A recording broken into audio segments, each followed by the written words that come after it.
Congressman Bill Johnson.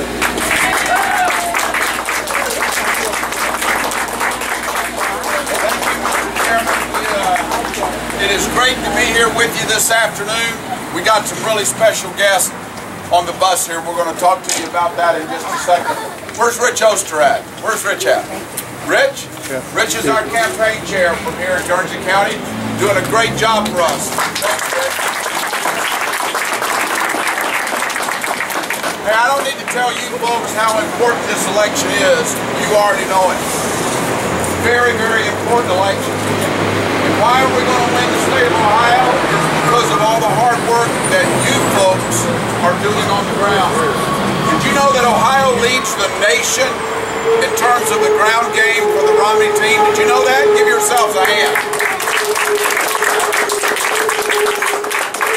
There have been more telephone calls made, more doors knocked on in the state of Ohio by volunteers like you than any state in America.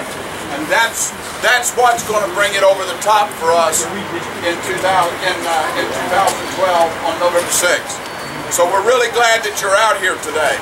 A couple of things for you. How many of you have early voted already?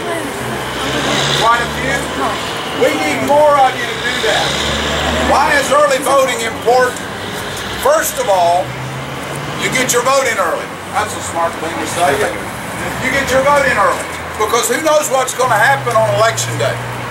You can be sick, you can be on vacation and not be able to get back, your car can break down, who knows?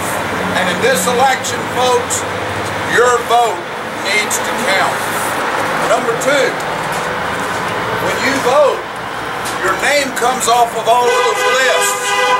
So you won't get the telephone calls encouraging you to go vote. And you won't get the mail pieces. And that saves money for the campaign. So that's an incentive for those of you that don't want to get that kind of stuff. So it's really important that you go vote. That's what we're here to do, is promote early voting. And we're glad that you're out here to help us do that today. Hey, I'm going to introduce a special guest right now, so that you can hear from him. You probably recognize this guy standing to my left. He looks a lot like his dad, Mitt Romney. Hey, let's welcome Tagg Romney, folks.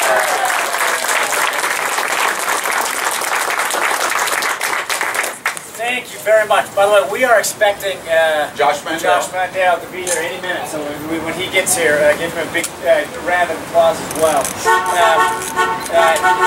Yes, my supporters driving by. I always get, by the way, I am my dad's oldest son, the oldest of 5, and I always get asked this question at the end, so I'm going to deal with it up front.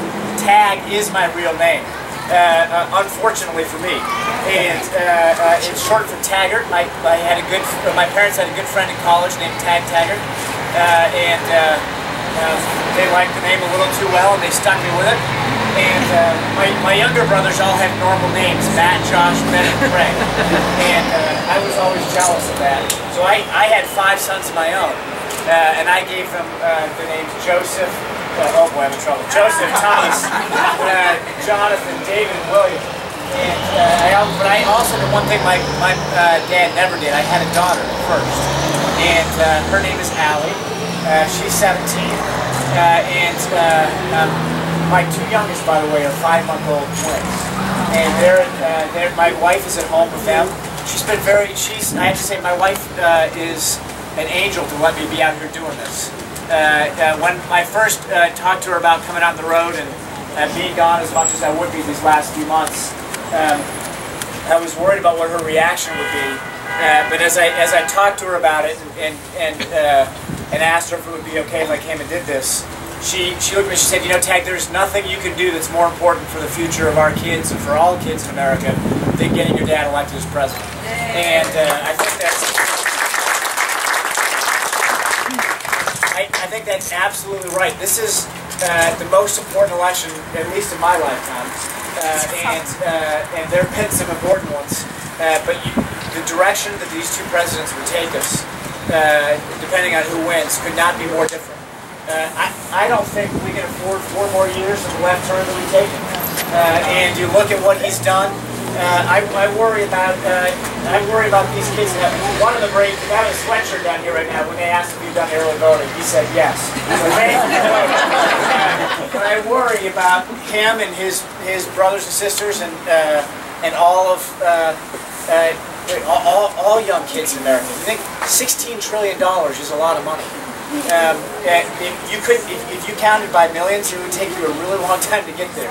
I don't know if we realize, I don't know that I realize how big of a number 16 trillion is. And we've added $5 trillion in debt in just the last 4 years alone. When President Obama took office, he said that he would cut the deficit in half. Look what he's done. You know, a lot of times his rhetoric sounds really good to people, but fortunately now we have his record to look at as well. We recognize that his words and his promises don't match up with his record. That's why my dad's running. You know, 4 years ago we took a poll. My mom and my dad and my 4 brothers and I and our wives, we got together and we tried to decide if he should run or not. And all 12 of us said, yeah, he should run. 4 years later, it was Christmas of 2010, we got together again and had the same poll. And this time only 2 people said yes. My mom, sorry, I get in trouble when I say that. 3 people. My mom and I both voted yes. My wife reminds me now that she said yes as well. My dad initially said no, he didn't want to run again. What convinced him to run was my mom. Well, my mom always is able to convince him to do things. But when my mom said, she asked him, can you fix it? All these problems that are out there, can you fix them? And he said, yeah, I think that I can. She said, well, if you can fix them, you have no choice. You got to run because it's not fair to your grandkids and the rest of the kids in America to leave them with this America that they're going to inherit. The American way of life, the American dream is under attack right now. And median incomes have fallen by $4,500 in the last 4 years. Think about that. Americans are earning less than we were 4 years ago. Unemployment has been stubbornly high. The debt has been skyrocketing. The cost of gasoline and food has gone through the roof. What did Joe Biden say about the middle class? He said they've been crushed the last 4 years. He was right. We cannot afford 4 more years like the last 4 years. So the reason I'm out here campaigning hard for my dad, well, first I love him obviously and would do anything for him, but I feel passionately that he'll make a great president for 2 reasons. The first is he's really good at what he does. He's smart. He knows how to get things done. Everywhere he's been, he's gotten the job done. Whether it was at the Olympics, turning around a $400 million deficit, leaving with a $100 million surplus. Same thing in Massachusetts. He took a $2 billion budget deficit, a $3 billion budget deficit, projected deficit, and left it with a $2 billion rainy day fund. In private business, 25 years he worked. He knows what it takes to create jobs. He was fairly successful, you would say. It's funny. The Democrats try to make his success into something that he should be ashamed of, they say, or they imply. And I don't frankly understand that.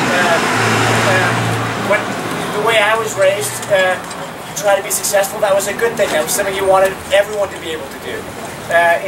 Boy, I sure hope that American dream stays alive. So that's the first reason to vote for him. The second reason is, in addition to being really good at what he does, he's also a really good man.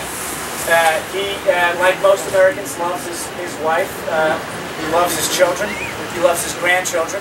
I used to think that he loved, well, we've always known he loved my mom most of all. We used to think then that the boys came next, but we now know that it's the grandkids who come next. Fortunately for me, I'm still his favorite son, so that's, yeah, Josh is the other thing. I'm smarter than Josh is, so I was able to figure it out. But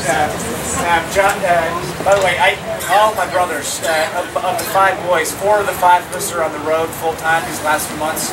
The 4th brother is in residency at a hospital in Salt Lake City, so he can't be on the road.